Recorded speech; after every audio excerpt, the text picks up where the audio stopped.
மாண்புமிகு எதிர்க்கட்சி தலைவர், எதிர்க்கட்சி துணைத் தலைவர் ஒரு வாட்டி கூட நான் பதில் சொல்லும் போது இருக்க மாட்டேங்கிறாங்க. நானும் தொடர்ந்து பார்த்துக்கிட்டே இருக்கிறேன்.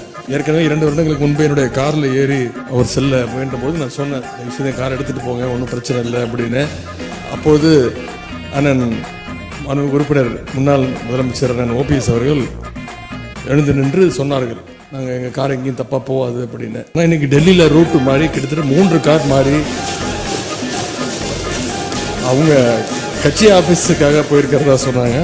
அவருடைய அதுக்கு வாழ்த்துக்கள். ஏற்கனவே 2 வருடங்களுக்கு முன்பு என்னுடைய காரில் ஏறி அவர் செல்ல முயன்ற போது நான் சொன்னேன், விஷயம் கார் எடுத்துட்டு போங்க, ஒன்றும் பிரச்சனை இல்லை அப்படின்னு.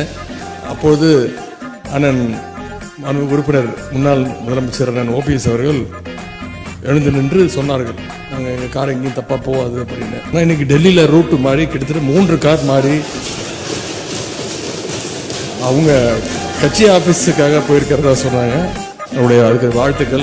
என்னுடைய சேப்பாக்கம் திருவல்லிக்கேணி தொகுதி உறுப்பினர் மக்களுக்கு இந்த நேரத்தினுடைய நன்றியை நான் தெரிவித்துக் கொள்கின்றேன். நாங்க பயப்படல, நாங்க இங்க யாரும் பயம் இல்ல, நாங்க இங்க யாரும் பயம் இல்ல. அமைதியா உட்காருங்க. இல்ல அப்படி இல்ல, நீங்க இந்த பதில கேளுங்க. மாண்புமிகு துணை முதலமைச்சருடைய அரசு முன்னவர் அரண்மனை இருந்த அரசியலை திராவிட இயக்கமாக்கி ஆலமரத்தடிக்கு எடுத்து வந்தவர் தந்தை பெரியார் அவர்கள். ஆலமரத்தடியில் இருந்த திராவிட இயக்கத்தை வழிக்கு எடுத்து சென்றவர் பேரறிஞர் அண்ணா அவர்கள். இந்த திராவிட இயக்கத்தை கொண்டு சேர்ப்பவர் நம்ம மத்திய கலைஞர் அவர்கள். உட்காருங்க.